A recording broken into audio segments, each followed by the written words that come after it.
ધુવરાજસિંહજી છે એ પણ ઓળખ કઈ રીતે આપે? કોકની ક્યાંક જાય ને તો કહે કે તમે ધુવરાજસિંહ, એટલે તો એ કે હું ધુવરાજસિંહજી, આ દેવાયત ખવડની કાર હતી મેં તળાવમાં ન નાખી દીધી, ઈ હું એમ બોલો.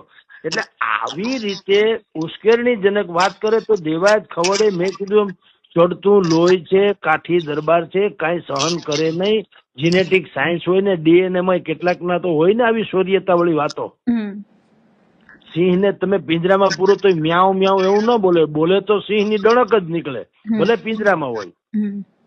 એટલે કલાકાર છે એટલે બધું સહન શું કામ કરી લે? થાય એટલું કરી લીધું.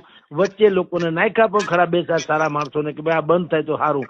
ન થયું એટલે દેવાયત ખવડે આવું ધોકાપંથી કરવી પડી. જો કે ભૂલ શું કરી?